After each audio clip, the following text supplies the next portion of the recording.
"There are no rooms for you tonight, sir." Claire Whitmore said it without looking up from her computer, her fingers resting lightly on the keyboard, as if the conversation had already ended. Across the polished marble counter, Marcus Reed stood perfectly still, rainwater darkening the shoulders of his charcoal coat, a small leather overnight bag resting beside his shoes. Behind him, the Grand Ellison Hotel glowed with the kind of quiet luxury designed to make people feel they had entered somewhere important. Crystal lights shimmered above the lobby. A pianist played softly near the lounge.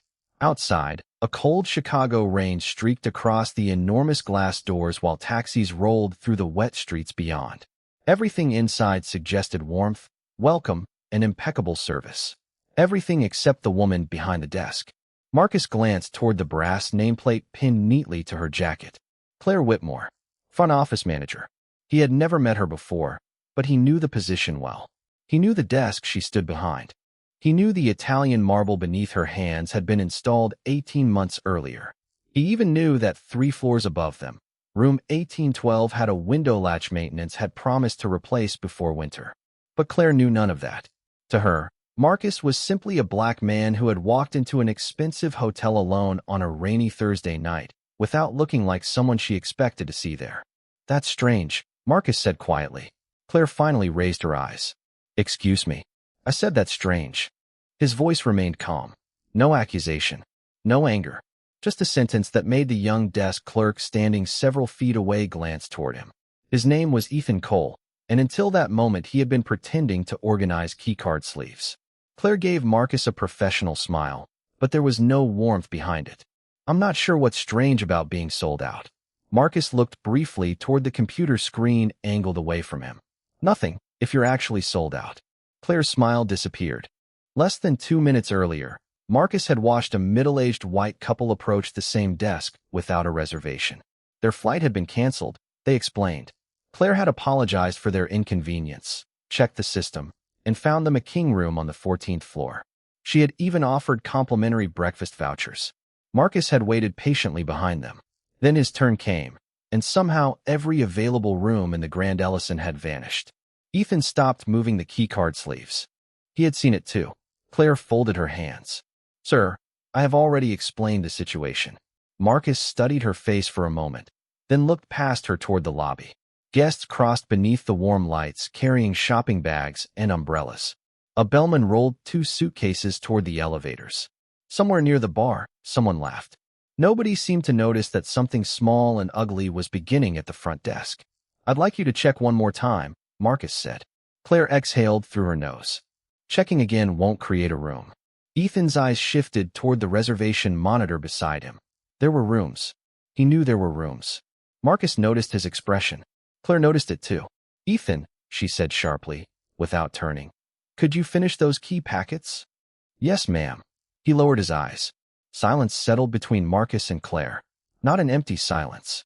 A revealing one. Marcus reached into his coat, and for half a second Claire's posture changed, but he only removed his phone. The screen showed 3 missed calls from David Lawson. Marcus silenced it and slipped it back into his pocket. He wasn't ready to answer David yet. Not now. Not after what he had just seen. Claire tilted her head toward the entrance. "There are several other hotels within a few blocks. I'm sure one of them can accommodate you." Marcus looked through the glass doors at the rain, then back at her. His expression did not change, but something in his eyes made Ethan stop pretending not to listen. Marcus placed one hand gently on the marble counter. He remembered choosing that stone. He remembered standing in this lobby before the chandeliers had been installed, when the place was dust, exposed wiring, and architectural drawings. He remembered signing the final acquisition documents that had made the building part of his company's portfolio. Claire was telling a man to leave a building he owned. She simply didn't know it yet. Marcus looked directly at her and asked, "Are you certain?" Marcus held Claire's gaze for another second, then quietly stepped away from the counter. He did not head toward the revolving doors. Instead, he crossed the lobby and stopped beside a tall window overlooking the rain-soaked street. Claire watched him from behind the desk, clearly expecting him to reconsider and leave. He did not. 20 minutes earlier, Marcus had arrived at the Grand Ellison without an entourage, without a driver waiting at the curb, and without anyone announcing his name. That was intentional.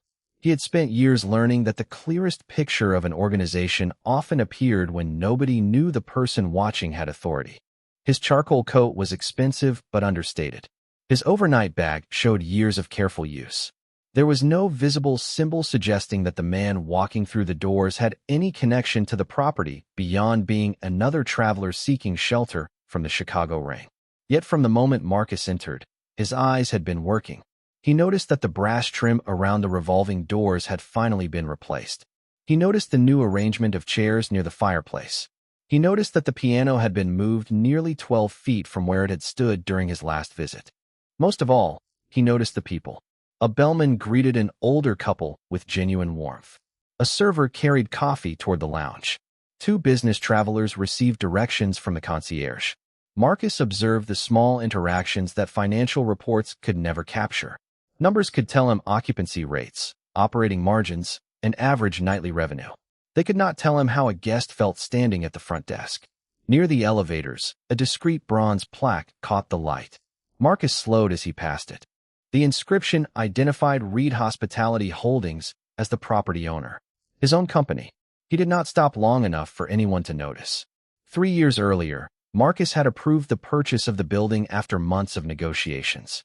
He had walked through the unfinished renovation when the lobby floor was covered in protective paper and the air smelled of fresh paint. He had argued against replacing several longtime employees simply because a consultant wanted a younger image. A hotel, Marcus had said during one meeting, was not made luxurious by marble or chandeliers. It became exceptional when every person entering its doors felt that someone had noticed them. That belief was one reason he had come tonight. Tomorrow morning, David Lawson, the general manager, expected Marcus for a scheduled ownership review. David believed Marcus would arrive at 9 o'clock with 2 executives from corporate headquarters. Marcus had changed his plans without telling anyone. He wanted one ordinary evening inside the hotel before everyone began standing straighter because the owner was present. His phone vibrated again. David Lawson. Marcus looked at the name and declined the call. Across the lobby, Ethan noticed. There was something about Marcus that no longer fit Claire's assumption. Maybe it was the way he moved through the hotel without searching for signs. Maybe it was the familiarity in his eyes. Marcus knew where the restrooms were without asking. He knew which elevator required a staff key after midnight. When a maintenance worker named Samuel Brooks emerged from a service corridor, Marcus gave him a small nod before catching himself. Samuel slowed, staring as though he almost recognized him, but a luggage cart passed between them and the moment disappeared. Marcus continued toward the fireplace. He ran his fingers lightly along the wooden edge of a side table, then looked toward the concierge wall. One detail bothered him. A narrow crack had appeared near the decorative paneling, almost exactly where an engineering report had warned moisture could become a problem. Marcus made a mental note. At the desk, Claire leaned toward Ethan. If he comes back, tell him we cannot accommodate him. Ethan hesitated. But Ms. Whitmore, we still have several rooms showing available. Claire turned slowly. I know what the system says. Ethan stared at her. Then why did we tell him we were sold out? Claire's expression hardened. Because I made a judgment call. Those 4 words traveled farther than she intended. Marcus heard them from across the lobby. He turned toward the front desk, his face calm, but his attention sharpened. For the first time that evening, the missing room was no longer the question that interested him. The question was what kind of judgment Claire Whitmore believed she had the right to make. Marcus remained near the fireplace, but his attention stayed fixed on the front desk. Claire's words lingered in his mind. A judgment call. In the hotel business, judgment mattered.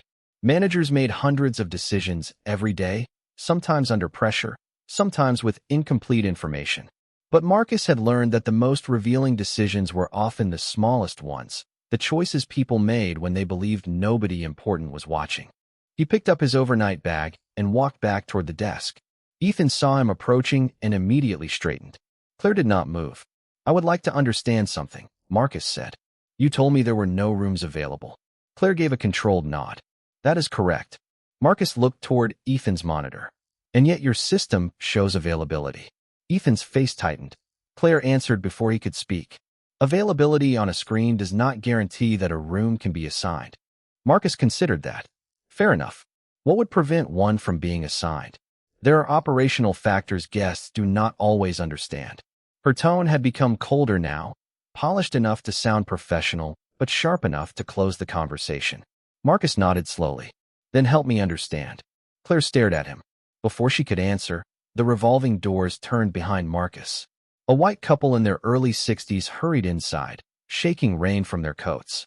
The man approached the desk with an apologetic smile. Sorry to bother you. Our flight was canceled, and the airline sent us downtown. We do not have a reservation. Is there any chance you have something for one night? Marcus stepped slightly aside. Claire's expression changed almost instantly. Of course. Let me take a look. Her fingers moved across the keyboard. Ethan looked at Marcus, then quickly looked away. A few seconds passed. You are in luck, Claire said brightly. I can offer you a deluxe king on the 15th floor. The couple thanked her. Claire completed the check-in, explained breakfast hours, and handed them 2 key cards with a warm smile. Enjoy your stay. The entire exchange took less than 3 minutes. Marcus said nothing until the couple disappeared toward the elevators. Then he returned his eyes to Claire. That was fortunate. The warmth vanished from her face. A room became available. In 3 minutes? Cancellations happen. Marcus glanced at the monitor. And mine did not. Claire folded her arms. Sir, I am not going to discuss another guest's reservation with you. I did not ask you to. The piano continued playing across the lobby, soft notes filling the space between them. Ethan swallowed. He knew exactly what the reservation system showed. Room 1526 had been available before Marcus arrived. So had several others. No cancellation had appeared. No inventory had changed. Claire had simply made a different decision for a different guest. Marcus turned toward Ethan. May I ask you something? Claire immediately interrupted. He is assisting me. Marcus looked back at her. I was asking him a question. And I am the manager on duty. There it was again. Authority used not to solve a problem, but to end a conversation. Marcus had seen that pattern in corporations before. A title could become a shield when someone stopped believing they owed others an explanation. He could have reached into his pocket, called David Lawson, and ended the situation in less than a minute. He could have spoken his full name and watched Claire search it. He could have pointed toward the bronze ownership plaque 20 feet away. Instead, he did none of those things. Because now he needed to know how far this went. What is your walk-in policy? Marcus asked. Claire blinked. Our what? Your policy for guests without reservations. You just accommodated one. I would like to know what made my situation different. Ethan's fingers stopped above his keyboard. Claire's jaw tightened. I am not required to explain internal procedures. Maybe not, Marcus said. But you should be able to explain your decision. For the first time, Claire looked uncertain. It lasted only a second. Then she recovered. Perhaps another hotel would be a better fit for you. The sentence was quiet, almost courteous. That made it worse. Marcus looked around the lobby he knew so well, at the marble he had approved, the lights he had paid to restore, the employees whose salaries ultimately depended on the health of the property. Then he looked back at Claire. A better fit, he repeated. Ethan lowered his eyes. Marcus did not raise his voice. He did not need to. Tell me, Ms. Whitmore, what exactly makes someone a good fit for this hotel? A good fit, Claire repeated, and for the first time that evening, the confidence in her voice sounded slightly forced. Marcus waited. He had spent enough years in boardrooms to understand the power of silence. People often rushed to fill it, and when they did, they revealed more than they intended. Claire glanced toward Ethan, then toward 2 guests crossing the lobby. This is a private hotel, mister. She stopped. Marcus had never given her his name. Reed, he said. Marcus Reed. Something flickered across Ethan's face. The name sounded familiar, although he could not place it. Claire seemed unaffected.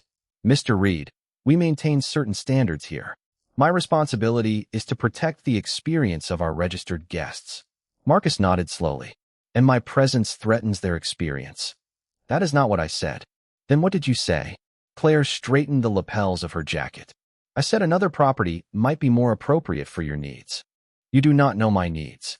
You need a room. And you have rooms. The simplicity of the statement landed harder than an accusation. Ethan looked down at his monitor again. 6 rooms were still marked ready for immediate occupancy. 3 kings. 2 doubles. 1 executive corner room. He could see them clearly. Claire could see them too. Marcus could not see the exact inventory from where he stood, but he no longer needed to. Ethan's discomfort told him enough. Let us make this simple, Marcus said. What identification do you require from a walk-in guest? Claire hesitated. Government-issued identification and a valid credit card. Marcus calmly removed his wallet and placed both on the marble counter. I have both. Claire did not reach for them. That does not change the availability situation. What deposit do you require? It depends on the room. I can provide it. That is not the issue. Marcus tilted his head. Then tell me what the issue is. The piano music seemed suddenly distant. Ethan stared at the floor. A concierge nearby had begun listening while pretending to organize restaurant menus. Claire's face tightened. You are making this unnecessarily difficult. Marcus almost smiled, but there was no amusement in his eyes. I walked into a hotel and asked to pay for a room. You told me none existed. Minutes later, you found one for someone else. I asked why. That is not difficult. Claire lowered her voice. You need to understand that managers sometimes have to use discretion. There was that word again, only dressed differently now. Judgment, discretion, terms that could describe responsible leadership or hide something a person did not want to name. Marcus looked toward the couple who had just checked in. They were waiting near the elevators, completely unaware that their ordinary transaction had exposed an extraordinary contradiction. Was discretion used for them? Marcus asked. Claire's eyes hardened. I will not discuss this further. Marcus studied her for several seconds. He could end it now. One call, one name, one sentence. Instead, he slipped his identification and credit card back into his wallet. Who is above you tonight? I am the senior manager on property. That was not my question. Claire took a breath. The general manager is not available. Marcus knew that was technically true. David Lawson was upstairs in the executive offices preparing documents for tomorrow morning's ownership meeting. Marcus's phone vibrated inside his coat again, almost as if David had heard his name from 18 floors away. Marcus ignored it. In your walk-in policy, he continued, is it written? Claire stared at him. Of course. Good.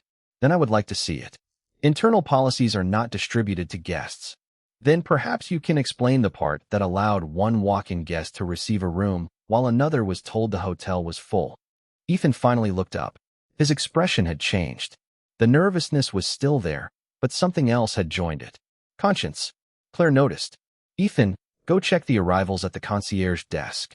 But I am assigned here until 11. I said go. Ethan remained still for half a second before stepping away. Marcus watched him leave. That moment mattered. Not because Ethan had challenged her. He had not. Not yet. But Marcus had seen the conflict in his face, the quiet battle between obeying authority and acknowledging what he knew was wrong. Claire turned back to Marcus. I think it is time for you to leave. Marcus's phone vibrated once more. This time he removed it and looked at the screen. David Lawson. Fourth call. Marcus pressed the answer button. David, he said calmly. Claire's expression remained impatient. Marcus listened for several seconds, his eyes still on her. Then he spoke in the same measured voice he had used all evening. I am already at the hotel. A pause. No, do not come downstairs yet. Claire's eyes narrowed. Marcus ended the call and slipped the phone into his pocket. Why not? David had asked. Marcus had not answered him. He was beginning to understand that what happened next mattered more than getting a room. He wanted to know whether Claire's decision was an isolated failure or merely the visible edge of something deeper. So Marcus looked at the woman standing behind his own front desk and said quietly, before I leave, I would like to see how you handle one more thing. One more thing? Claire asked. Marcus gave a small nod. You said your responsibility is to protect the experience of your guests. I want to know what happens when a guest questions a decision you have made. Claire stared at him as though the answer should have been obvious. The decision stands, even when the facts contradict it. You are not in possession of all the facts. Then give me the facts. Claire said nothing. Across the lobby, Ethan had reached the concierge desk, but he was not checking arrivals. He was watching. Marcus noticed that too. He had spent decades learning to read rooms where nobody said what they were actually thinking. Boardrooms, negotiations, employee meetings. Hotels were no different. Silence had a language. Ethan's silence said he knew something was wrong. Claire's silence said she knew exactly what Marcus was asking. Marcus stepped away from the desk and looked toward the bronze plaque near the elevators. Reed Hospitality Holdings. The letters caught the warm light for half a second before a family carrying shopping bags passed in front of it. Claire followed his gaze, but saw nothing unusual. To her, it was decoration. To Marcus, it represented years of work, risk, and responsibility. He remembered the meeting when one executive suggested replacing the Grand Ellison name entirely. Marcus had refused. Buildings had memories, he believed. People did too. What happened inside a place became part of what that place was. His phone vibrated again. He removed it, opened a message from David Lawson, and read it silently. David wanted to know whether Marcus needed someone to meet him downstairs. Marcus typed 4 words. "Do not come down yet." He sent the message and returned the phone to his coat. Claire watched him. "If you are waiting for someone, they can meet you outside." Marcus looked at her. "Why outside?" "Because you are not a registered guest. Neither was the couple you checked in 5 minutes ago." Claire's mouth tightened. "We have already covered this." "No," Marcus said softly. "We have covered your explanation. We have not covered the difference." The distinction landed. Ethan looked toward his monitor at the concierge station. He still had access to the room inventory from there. 5 rooms now showed available. One had disappeared because Claire had assigned it to the couple. The others remained untouched. Marcus turned toward Ethan. "Mr. Cole." Ethan froze. Marcus had read his name tag earlier. "Yes, sir." Claire immediately stepped forward. "Ethan is working." Marcus kept his eyes on the young clerk. "I only have one question. When I first approached this desk, was there an available room?" The lobby seemed to shrink around them. Ethan looked at Claire, then at Marcus, then back at the screen. "Ethan," Claire said, her voice low, "you do not need to answer that." Marcus did not pressure him. That mattered. He simply waited. Ethan's face showed the struggle clearly. He was young, probably no more than 24. A job at a hotel like the Grand Ellison could become a career. Claire wrote his evaluations. Claire approved his schedule. Claire could make every shift easier or harder. Telling the truth sometimes carried a cost long before it brought a reward. "I asked him not to answer," Claire said. Marcus finally turned to her.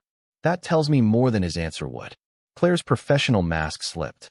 "I think you are deliberately creating a scene." Marcus looked around. Nobody was shouting. Nobody was arguing. The pianist was still playing. Guests were still crossing the lobby. "There is no scene," he said. "There is only a question you do not want answered." Claire reached beneath the desk and picked up the telephone. "Then I am going to ask security to escort you from the property." Ethan's head snapped toward her. "Ms. Whitmore, that is not necessary." Claire covered the receiver with one hand. "I did not ask for your opinion." Marcus watched Ethan lower his eyes again. There it was.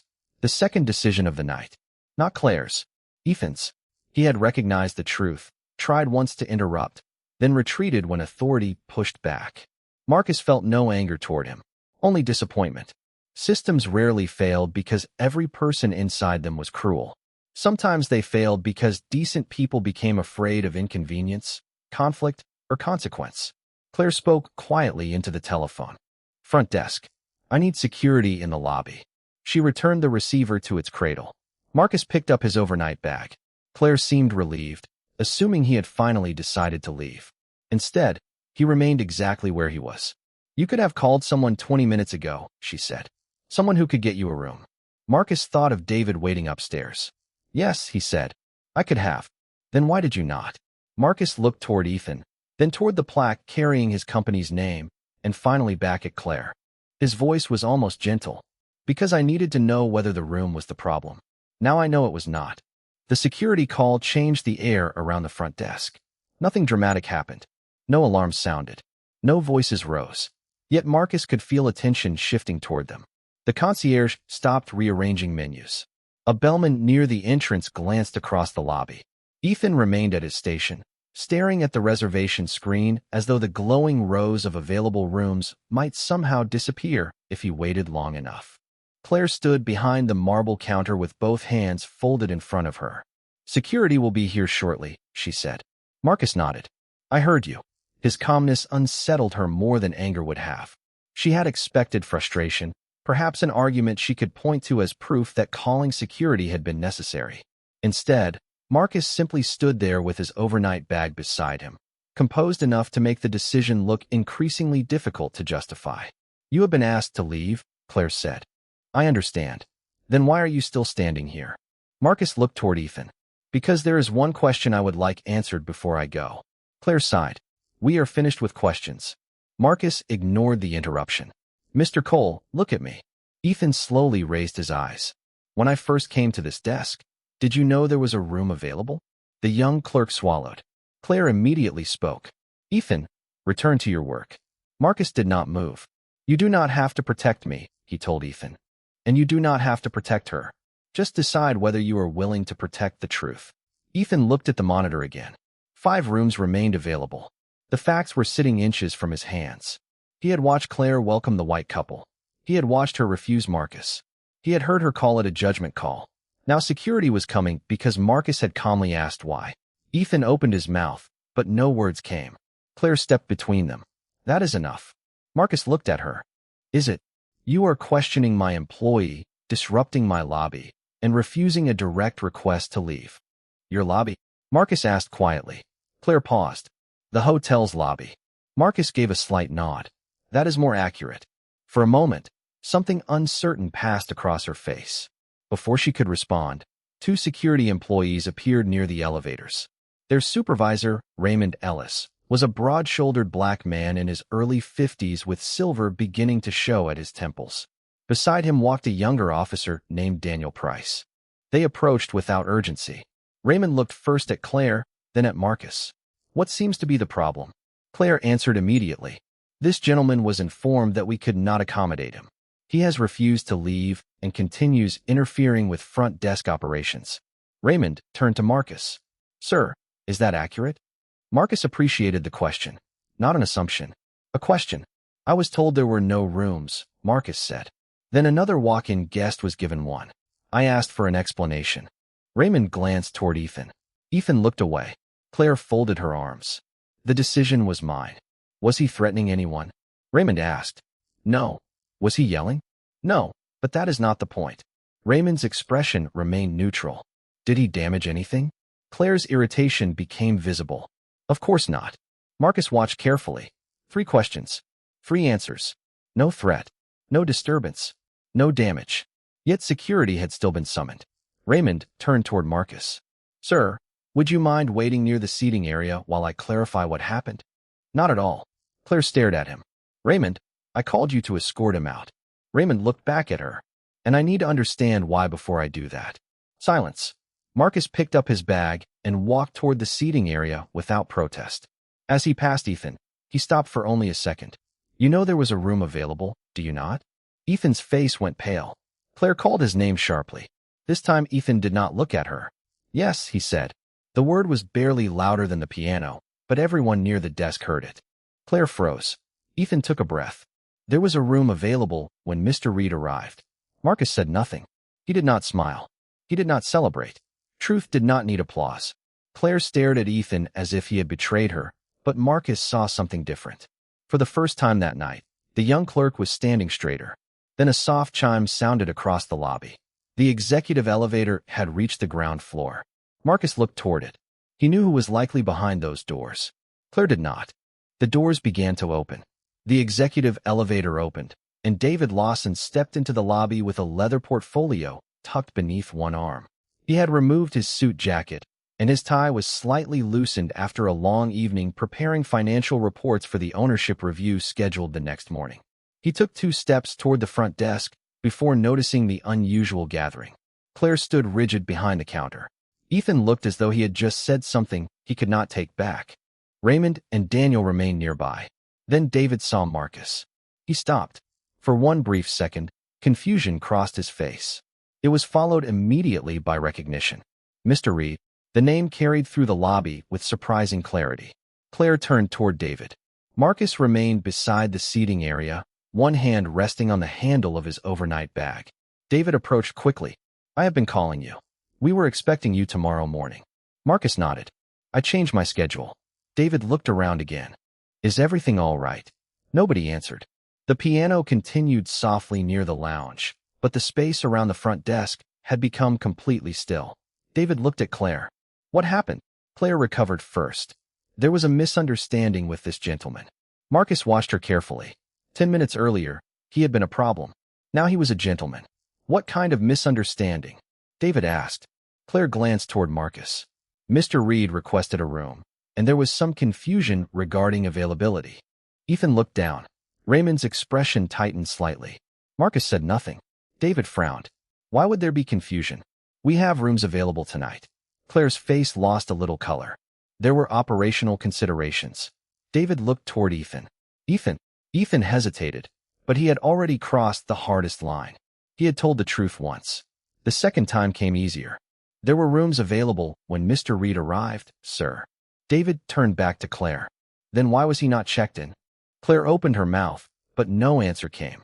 David's eyes moved toward Raymond. And why is security here? Raymond answered evenly. I was asked to escort Mr. Reed from the property. I was trying to determine the reason. David stared at Claire. The silence that followed was different from every silence before it. This one carried consequence. Claire looked at Marcus again, and for the first time she seemed to study him rather than judge him. His coat, his calm expression, the familiar way he had spoken to David. The unanswered calls, the questions about policy, pieces that had been scattered across the evening were finally moving into place. I do not understand, she said quietly. David looked genuinely surprised. You do not know who Mr. Reed is? Claire said nothing. David glanced toward the bronze plaque near the elevators, then back at her. Marcus Reed is the founder and chairman of Reed Hospitality Holdings. Claire's eyes followed his toward the plaque. The word she had passed hundreds of times suddenly seemed enormous. Reed Hospitality Holdings. Her gaze returned slowly to Marcus. David continued, his voice controlled. His company owns this building. Ethan inhaled sharply. Daniel looked toward Marcus. Raymond remained composed, but understanding settled across his face. Claire seemed unable to speak. Marcus did not smile. He did not step closer. He did not enjoy the moment. That was what made it heavier. Claire had expected power to announce itself with expensive cars, assistants, tailored introductions, and advance notice.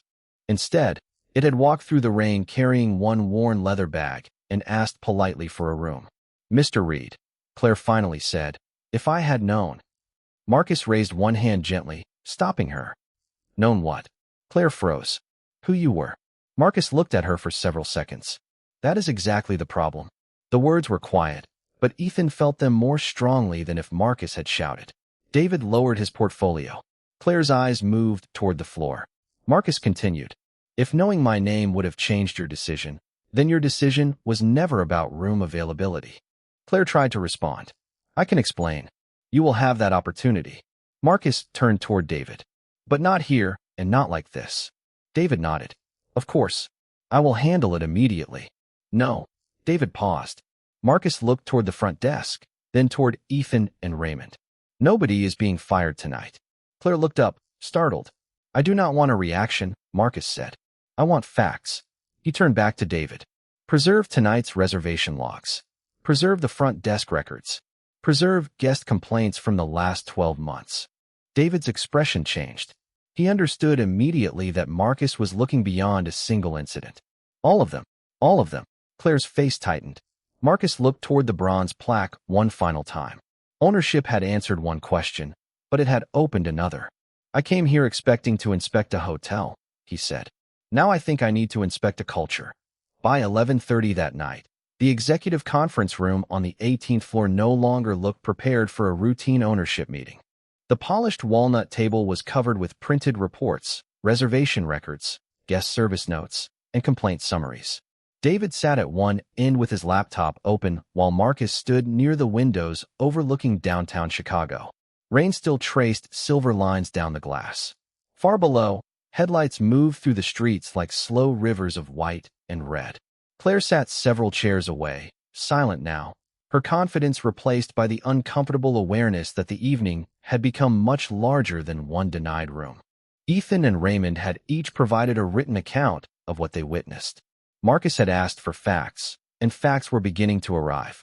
This is not the first complaint, David said finally. Marcus turned from the window. How many? David hesitated. That depends on how we define the pattern. Marcus walked back to the table. Do not define it for me. Show me. David rotated the laptop. A series of guest service reports appeared on the screen. Some were ordinary complaints about housekeeping, noise, delayed luggage, or billing. Others were different. A black attorney from Atlanta had written that a front desk employee repeatedly questioned whether his corporate rate was legitimate. A black couple celebrating their anniversary reported that they were asked for additional identification after presenting valid identification and a credit card. Another guest said she had been told no upgrades were available, only to watch another traveler receive one moments later. None of those complaints proved intent by themselves. Marcus knew that. But leadership was not only about identifying a single dramatic act. It was about recognizing repetition. Who reviewed these? He asked. David scrolled through the records. Several managers. Some came through Claire. Others were handled by guest relations. And what happened? Apology emails. Loyalty points. A few refunds. Marcus looked at him. I did not ask what we gave the guests. I asked what happened inside the hotel. David went quiet. Marcus already understood the answer. Nothing meaningful had happened. The complaints had been treated as isolated service failures, resolved one at a time until the pattern disappeared beneath paperwork. Claire finally spoke. You are connecting situations that may have completely different explanations. Marcus turned toward her. That is possible. She seemed surprised by the answer. Then you understand that this does not prove discrimination. I understand that responsible people investigate before reaching conclusions. His voice remained measured. That is why you are still sitting here. Claire lowered her eyes.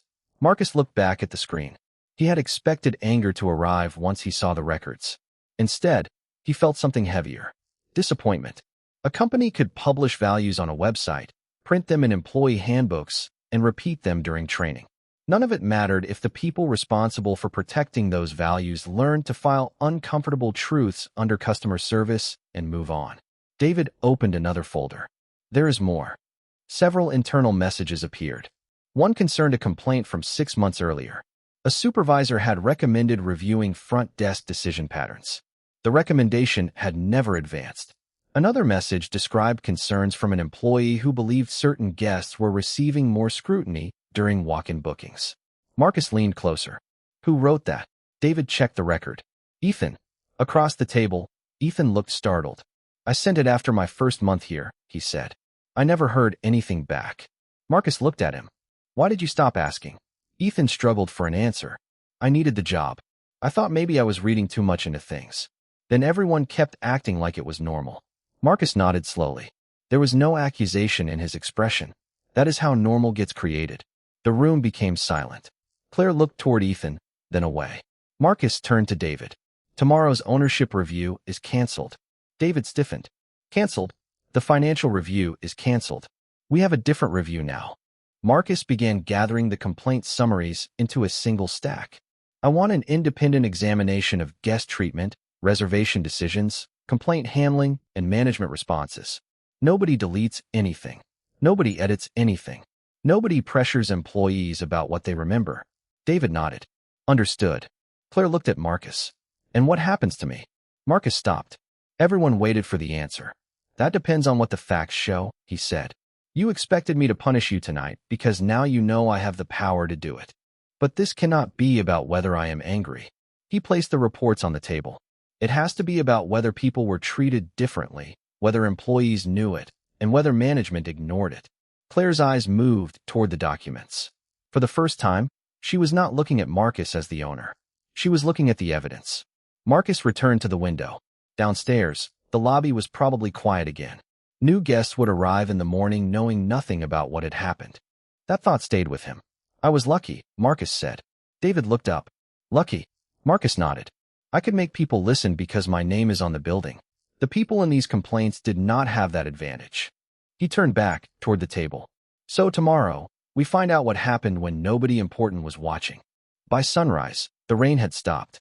Chicago emerged beneath a pale blue sky, and morning light poured through the Grand Ellison's tall windows, touching the marble floor that had looked so cold only hours earlier. Marcus stood in the lobby with a cup of coffee, watching the hotel begin another day. Guests rolled suitcases toward waiting cars. A family gathered near the concierge desk.